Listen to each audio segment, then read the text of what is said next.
Good morning, good afternoon, NASCAR fans. Chris Terrell here with Daily Fantasy Sports Rankings and Roto Pros. A little bit of chaos this Sunday. I'm actually gone. I'm sitting at my sister's in her basement right now, so the picture isn't as great. I'm using my laptop. First time doing a live show with the laptop here. But seems to be working good. If you can't hear me or anything like that, if anything's going on weird, definitely just throw a message in the comments and I will try and adjust what I can. I really wanted to go over this, so kind of got some craziness again here with inspection on Sunday here at Pocono. We're going to break down the Gander RV 400 from Pocono Race. So I'm going to share my screen here in a little bit.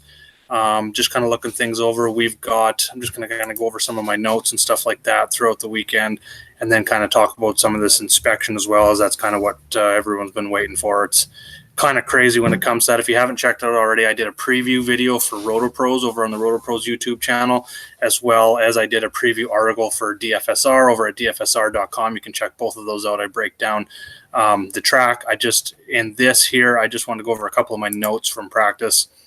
So just loading this up here. So I got the PJ1 compound. They put it in the high lane in turn 1 and 3, and then kind of in the middle in turn 2. They did add some more this morning as well. So that's out there. They're trying to make some more, areas for passing, and that's going to be key, obviously, because inspection, we've got 9 cars that failed inspection today that will lose their qualifying times and start from the back, lined up by owner points.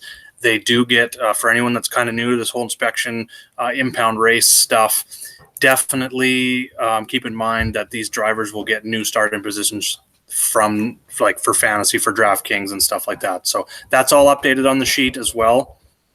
Thomas, much better in the audio. Okay, that's good. Yeah, sorry about that.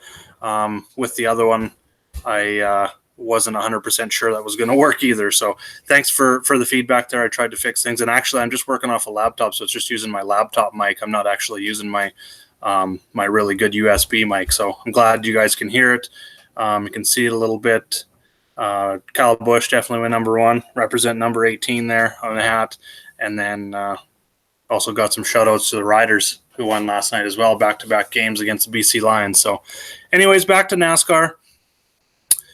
We are going to, a couple other of my notes here before we jump in and look at the sheet.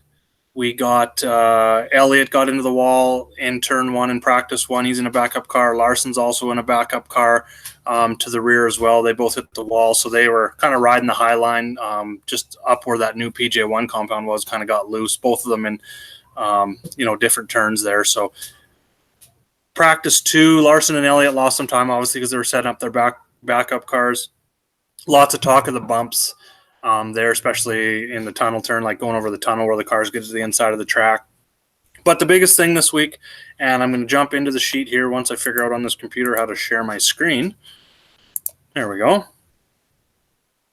So if you can't see the screen once I share it and stuff, definitely just throw me a message here in the chat. I've only got one screen here at the moment.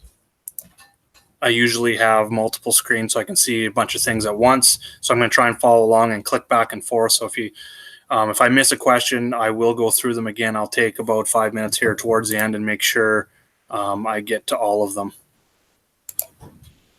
So it actually doesn't look like I'm going to be able to share my screen. What am I doing wrong? Okay, let's do this.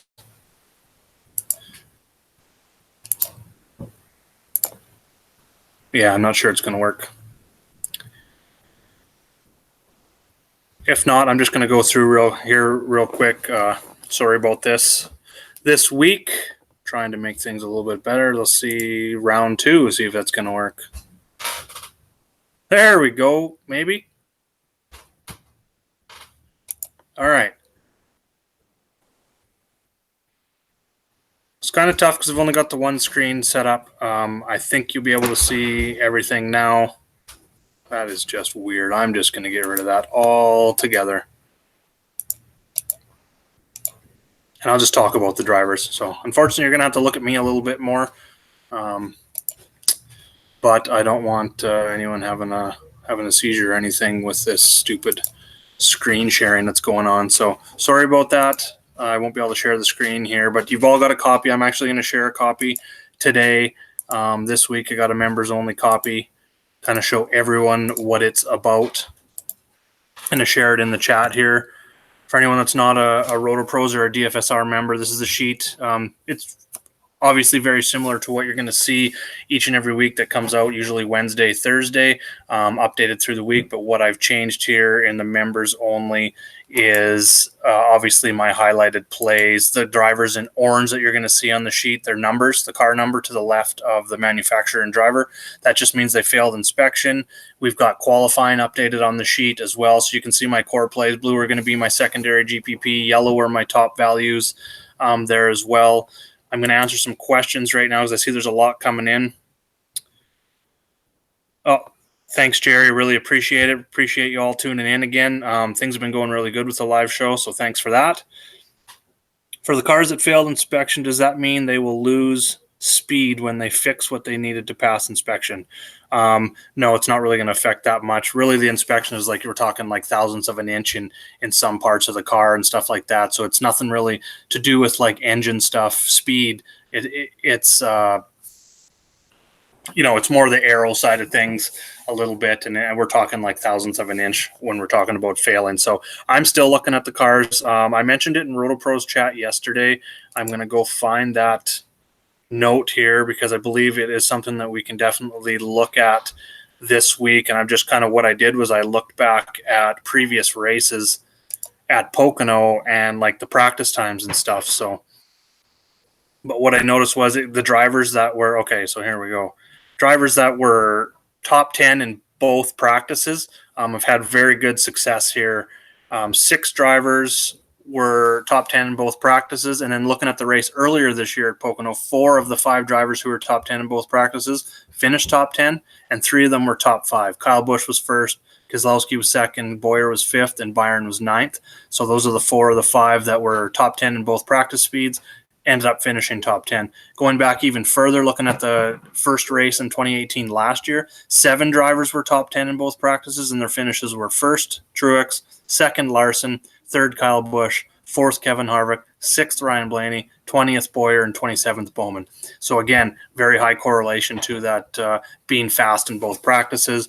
And the drivers that fit that criteria here this week, we've got Kyle Busch at the top. He was 9th and 5th in the 2 practices. His teammate Denny Hamlin was 8th and 9th in the 2 practices. Going down even further, we've got Eric Jones. I've seen someone ask a question about Eric Jones. He is definitely a core play for me. I highlighted him green here. He's starting 4th. He's back-to-back third-place finishes, top 10s in 4 of his last 5. He's really heating up. He's got a very fast car, one of the fastest on the track throughout the weekend. And he might lose some ownership now with the guys in inspection that are going to the back, because they're obviously all going to be very chalky this week, very high owned, because they're going to have elite place differential. And a lot of them had fast cars as well. Like, for instance, you've got Ryan Blaney, who was 11th and 8th. He's going to the back. You got Jimmy Johnson. He was another one of those drivers that was top 10 in both practices. He was 6th in both practices. He's going to the rear as well. Chris Buescher was 22nd and 18th. Definitely like that. Top 20 speeds. He's starting 33rd, so he should be able to pick up at least 10 place differential points. And for that mid 7K range, definitely makes a lot of sense. Austin Dillon as well. He'll be going to the back. He had those top 20 speeds. So him and Busch are about the same kind of speed they're showing this week throughout the 2 practices. Neither of them ran a 10-lap average in final practice, and there was only 13, so I'm not really looking at that too much this week. And then we got William Byron. He is the other driver. He was 2nd and 4th in the 2 practices, fastest 10-lap average in final practice, going to the rear because of the inspection. So he's starting 31st because of fantasy, so elite place differential. He's probably going to be one of the top 2 highest owned drivers this week, I think. It's kind of crazy because all these inspection drivers are going to give up, they're going to have very high ownership. What I like, especially in this range with Johnson, Buescher, Dillon, and Byron, is they're all like the same price. So it's going to spread it out a little bit. It's a lot worse on these weeks when we get just 2 drivers, 1 or 2 drivers that fail inspection because they're going to be 80, 90% owned. Well, this week we've got 4 in the same range here. Going down to the bottom, we've got McDowell, Chastain, LaJoie, and Sorensen. Of those drivers, kind of in this punt range. I really like McDowell the best out of them. He showed the best speed, 27th first practice, but top 10 speed in final practice was good to see. So starting 35th, even like a 20th to 25th place finish, gives him enough value at his price, especially on FanDuel at only 4,000. Then we got Corey LaJoy. He's going to the back as well. He showed 31st, 29th in the 2 practices, so he can pick up 5-6 spots, can pay off his value. Chastain only had practice in the 1 there, 34th in the first practice. So he's, I guess, would be, if you want to pivot and you find yourself doing lots of lineups and you're getting a lot of McDowell, LaJoy, DeBenedetto down here at the bottom, that sort of thing, you find yourself overexposed to some of these value guys, which is very risky, obviously, because they're not top teams. Definitely, I like Chastain and Sorensen, maybe as little pivots off them. Sorensen not as much, but definitely McDowell's my top value play down here. Then LaJoy, like I said, I take the L with DeBenedetto last week. So definitely going back to him. Looks like they got a very strong car. That alliance with JGR seems to be working out very well. I'm going to look at a few more questions here. Thoughts on Bowyer. Definitely GPP play for me in that range. He's got Ryan Blaney, who failed inspection, going from the back, and then below you got Eric Jones, who I think is going to be popular just based on his practice speeds. Obviously, he's going to be lower on now because of the inspection. But Bowyer right below Blaney there, I think, starting 13th, you still get a little bit of place differential. He's been good here, top 10 out of all the drivers here. He was 5th in first practice, 14th. So definitely GPP for me, but he makes a great pivot if you want to go away from Blaney, or, if you're using Blaney and you have 2 or 3 guys that are high owned in your lineup and you want to differentiate and make yourself a little bit different lineup. I like guys like Bowyer, who start in 13th. Another one that stands out in that regard is Joey Logano starting 2nd. Being that he's starting way up front, I think his ownership on DraftKings is going to be very low. He's 16th and 11th in practice, but we know they're an elite team. They're defending champions of the series. Got a good crew chief. They make changes. So I think, they could definitely be a top 5 car at the end of the day at very low ownership, because obviously if you go up a little bit, I think the more popular guys are going to be obviously Kyle Busch. He's my top driver this week. He's won 2 straight here at Pocono, 3 of the last 4. He's led a ton of laps over the last 4 or 5 races as well. I'm building most of my laps around Busch and then mixing in place differential plays around him, and then maybe mixing in like a Logano and Busch, I think, is a good start. And if you want to mix in, say, 3 or 4 place differential plays, I think that makes a lot of sense. Just going to look at some more questions here. I want to make sure I get those rather than going over the sheet too much, because I only got about 20, 25 minutes or so. Kids are getting antsy upstairs. I can hear them knocking on the door, coming down here to play with. I'm literally sitting in the kids' chair right now and sitting surrounded by all of their toys. So they're being very patient, so I'm going to have to sit down and probably play Barbies for 10 to 15 minutes before the race starts, at least, before I finish my lineup. So, okay. Dominators this week on DK. So for Dominators, I think Harvick starting first makes sense. We know that it's hard to pass. It's hard to get out of that wake behind the guy that's got the clean air out front. I think Harvick's got a really good chance to get out front and lead some laps early. He's coming in with momentum. He's been good here at this track. I think like I said in the preview video for Roto Pros, I don't think we necessarily see a driver lead 100 or more laps. And just going back and looking at the last 6 races here at Pocono, only once has there been a driver lead 100 or more laps, and only let's just go here, and not even once in the last 6 races here at Pocono have there been 2 drivers lead 50 plus. So Dominator's a little bit lower on my list. I'm really concentrated on finishing position today, and then because of this crazy inspection, once again, place differential points are going to be huge in your lineup construction today. I think Dominator and the drivers starting inside the top 10 are going to be a little bit lower owned, so that's a little bit more of a GPP strategy, I guess. But as for Dominators, I think Harvick leads some laps. I think Kyle Busch is going to get up there and lead some laps towards the end of the race as well. I was really looking at William Byron to maybe be an outsider today. He showed a really fast car. Same with Eric Jones. I think Eric Jones has got an outside shot to get out front, lead some laps early on in the race, and I think he's going to contend throughout the entire race. He just the JGR cars, the Toyota cars have been very strong throughout practice, and that includes Matt DiBenedetto, who is a satellite team of the 4-car JGR team as well. So keep that in mind that he's running. They've got all the same information and stuff like that. So seen DiBenedetto last week run that race and finish very well. I was disappointed because I pretty much told everyone that I was fading him. Yeah, I mean, it made a lot of sense. He'd never finished better than 28th at New Hampshire. He'd had one top 10 all year, but it looks like the alliance is coming along nicely for them. So I definitely like that there. So back to some questions. Clip back to my other screen here. Yeah, we got lots coming in. So I'm going to try and go over these as fast as possible. Thoughts on the drivers that failed inspection. I'm not really worried about the ones that passed or failed on the second or third time. If they fail the second time, they lose a crew member, usually the car chief.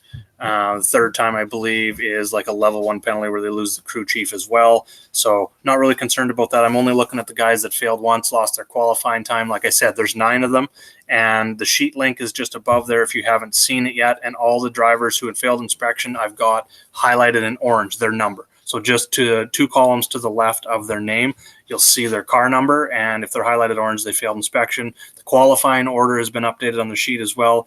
With also those 9 drivers also have brand new starting positions from DraftKings and FanDuel as well. That should be updated on their site. If it's not, they definitely will be. JJ and GPP, I don't think it feels that gross actually with JJ. I kind of liked the Hendrick cars. They were showing a lot of speed. He was 6th in both practices. And I talked about drivers that were top 10 in both practices. He's got 3 career wins here at this track. He hasn't been great lately. As you can see, he's got the 25th best average finish over the last 2 years, which is 5 races. But now that he's starting 32nd and he's got, arguably top 5 speed, top 10 speed for sure in his car, with some track history, experienced drivers tend to do better here at this track. Just because it is tougher. 3 very different turns. Is it 14 degrees, 8 degrees, and 6 degrees? Then you throw in the PG1 compound. Veteran drivers, this is why veteran drivers, you look at the win list. When you go over and look at the guys with career wins here, pretty much every single one of them is veterans. Chris Buescher won here. I believe it was the second race in 2016. That was it was a rainout race, and it was a strategy thing, and the only reason they had strategy was because they blew a tire. When they blew a tire, they were forced to pit, and that changed up their whole strategy. They ended up getting out front, which was good for them, put them in position to grab that win when the race was called after 138 laps. So keep that in mind when you're looking at some of that stuff. And then the other outlier race, I think we can put some merit into as well. I wasn't really looking at it a whole bunch in my preview video, but now that inspection is over, I think we can compare it a lot to the race here last year where there was 13 drivers who failed inspection and ended up having to go to the rear. Kind of the same situation. Kyle Busch started 28th. He won the race. Kevin Harvick, 29th, finished 4th. Chase Elliott, other drivers. Clint Boyer started 31st, finished 11th. Then Ryan Blaney and Austin Dillon, 33rd and 37th, finished 12th and 13th. So all these drivers that started, like 28th and back because of that inspection issue, pretty much all of them made it forward. Jimmy started 31st. He even made it up to 17th. That gave him 45 and a half DraftKings points last year in that race, 50 points for FanDuel. At his price, I think his floor is kind of like that 17th place finish starting from the back. He has faster speed this year at this track than he did last year when he came through the field and finished 17th. So I think he's got top 15, top 10 potential for sure. I don't even think it's GPP. I think he's one of the drivers you have to have in your core. I don't play cash games, but I'm just building one big player pool for both sites when building my GPP lineups, and Jimmy has to be a part of it. Starting from the back, all these drivers with inspection issues that aren't your punt plays like Sorensen and Chastain, like I talked about, those two I'm a little lower on. But the other 7 drivers who failed inspection, I think they need to be core plays for it. This whole inspection issue the ownership's going to be so high, especially on guys like Blaney, Johnson, Buescher, Dillon, and Byron. I just don't think we can fade the speed of Byron or Jimmy or Blaney. They all show top speed, so those would be my top 3. And then you got Austin Dillon and Buescher. You could literally build 4 million lineups today almost. I'm not checking that math. Don't check that math on me, but just opens your player pool up so much. As you can see on the cheat sheet here, I've got a ton of drivers highlighted, and I don't normally have that many highlighted, but it just changes the whole dynamic of lineup construction for the race. And if you go on Twitter and just fantasy NASCAR, search fantasy NASCAR, there's a lot of angry people out there that are dropping their lineups and actually going less today. Maybe we're playing $100 now, playing 8, and I'm talking like touts of other sites and stuff are talking about it. So it definitely throws a wrench into things. Myself, I'm not building my regular lineups. So obviously, I'm on a holiday right now. I'm not going to have the time, but I'm doing about 5 to 10 on DraftKings, and then about, I think I got 20 on FanDuel that I'm going to be doing once I'm done this video as well. So a little bit lower than I normally do for lineups. One for time, but even if I did have time, I wouldn't be building as many, just because the variance with this 9 drivers failing inspection just makes it absolutely, crazy in my opinion. But I'll never fade a slate altogether. I'm just going to look at some more questions here. Thoughts on Kyle Larson and Blaney? Well, Blaney for sure. Going to the back, definitely. Someone said Blaney's car was horrible. I'm not sure if you're referring to practice or if you're referring to last race. Maybe put that down there. JJ over Byron, yeah, not for me. Definitely going Byron over JJ. He was 4th and 2nd, so he's top 5 in both practices. A little better speed than Jimmy, and he had that top 10 speed there as well. He was first in 10-lap averages. So Byron over Jimmy, and he's also cheaper too. He's more expensive on FanDuel, so you could maybe make the case if you need $400 to go Jimmy. But myself, it's Byron over Jimmy.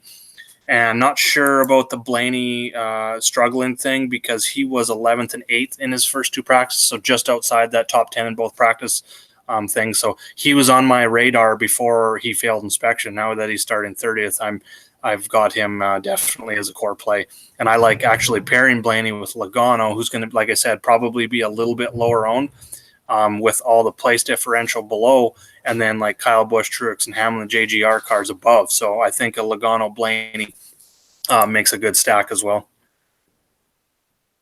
DK just changed the positions. Okay, good. They're usually just a little bit behind like the official that comes out. So Ty Dillon or Hemrick. Just let me flip back over to the sheet here.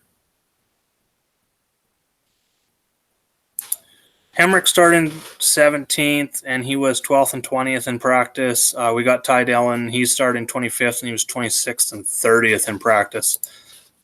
Right now, I'm looking at Hemrick. I did like seeing that he did flash some top 15 upside. For once, he's not starting inside the top 10. So I think he makes a great GPP play. A lot of people, I think, are going to chase and go back to Matt DiBenedetto. And is it really chasing? He's top 10 speed in both practices again this week. Put together another good qualifying run. So I think people are going to be on him. I think he's going to have some ownership. And then, like I said, McDowell, LaJoie, Chastain, Sorensen are going to get some ownership. I think Hemrick's going to be really low owned. He could even finish kind of right where he is at that 17th position. I think anywhere between like a 15th to 20th place finish for him here, it is definitely value. So I love that pivot with Hemrick, and definitely over Ty Dillon. Okay, just going to scroll through here.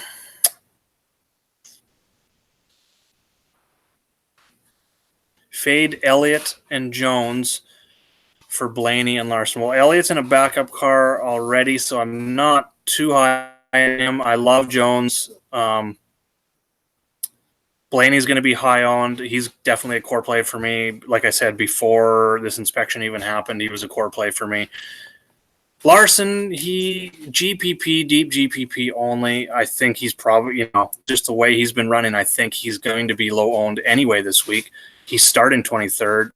He didn't show that he's got a great car, so I don't think there's a ton of upside there. I like that 42 car to really show me some speed in practice before I roster a driver, before I roster Larson, just because he's been so inconsistent. So if he doesn't really have the speed in practice, really makes me question how they're going to run in the race. But he's going to be low owned, because I think Jones is going to be a lot higher owned, and you got Blaney above him. So myself, I'm not inclined to make pivots like I usually do because of a high owned driver this week. I think we need those place differential guys, especially on DraftKings. Because if you don't have that, I mean, you're missing out on a lot of points. If those guys come from the back to even top 15 and picking up 20 place differential points, and you're trying to pivot, I wasn't able to get my finish position sheet done this week, so you could kind of see where the points were depending on where they finish. But my guess would be, even if Blaney only gets up and finishes, say, 15th, he picks up 15 place differential points on DraftKings, so it's plus 15 plus his finish position points. I'm almost certain that he would have more points than, say, Kyle Larson, coming in that same 15th position. He's starting 23rd, so it's a little bit different. He didn't show the speed. I'm more talking like even a driver like Kurt Busch or even Clint Bowyer. If Clint Bowyer finishes 10th, he's only getting 3 place differential points, and he's not really making up that many extra points by 5 position points either. So I think just the point is, I think we really need these place differential guys. We need like at least 3 of them, possibly 4 in our DraftKings lineup. So that's kind of the way I'm going about my lineup construction. Like I said, I'm not doing a ton, so I'm not making a ton of pivots to try and be super contrarian by any means. I'm just kind of sticking with, like I said, 3 or 4 place differential guys in every single lineup, and then kind of differentiating the other 2 guys, whether it be Kyle Busch or Joey Logano. Clint Bowyer we talked about as well, could be a low-owned play there. That's kind of the way I'm going about my lineup construction this week. Suarez or Eric Jones? Eric Jones all day. I don't think Austin Dillon's is going to be as low-owned as you think. Of this group of 4 of Jimmy, Busher, Dillon, and Byron, all in the same price range there, I would rank them Byron, Johnson, Busher, Dillon. So I definitely think he's the lowest owned of that group, but I don't think he's going to be low-owned. They've shown a lot of speed in that 3 car, especially on these tracks with, running the new package when it comes to like drafting and stuff like that. He showed top 20 speed in practice, kind of the same thing as Busher. I think him and Busher are right around the same ownership. That's kind of the way I'm looking at it. He gets that 1 extra place differential, but starting 34th, his last, I'm just going to go look here and see. This is very hard to, it was just the one screen. I'm used to being spoiled. So he crashed out this year, last race. Before that, he was 13th last year. He started from the back, made his way through the field, and that was in that same place differential race where drivers failed inspection. And then we got the first race last year, started 12th, finished 12th. The year before that, 2017 second race, Dillon started 26th, finished 21st. Year before that, he's right up there in 13th. So he's got multiple top 15 finishes, starting 34th. If he's going to be low, great. I would definitely go overweight if you think he's going to be lower owned, starting from the back, and he's one of those drivers. I would load up on him because he's had good success here at Pocono. He's had good success with the new 2019 rules package. So if that's the way you feel, I would definitely go for it. I don't think he's going to be that low owned, and I definitely have a lot of exposure. Like I said, those 4 drivers in that range, Johnson, Byron, Busher, and Dillon, Austin Dillon, I'm going to have a lot of exposure to. Just like I said, my lineup construction is 3 to 4 place differential plays on DraftKings this week. FanDuel, I mean, you can be a little bit more contrarian, I think, and you can go, because place differential doesn't mean as much. I think you can target those guys like Logano, Harvick, Busch, Hamlin, all the guys that are starting inside the top 10. That would be maybe a little bit more of a contrarian play over there. But on DraftKings, with the place differential point difference from FanDuel, I think we need those guys. JJ Byron, Busch, or Core. Yeah, love that.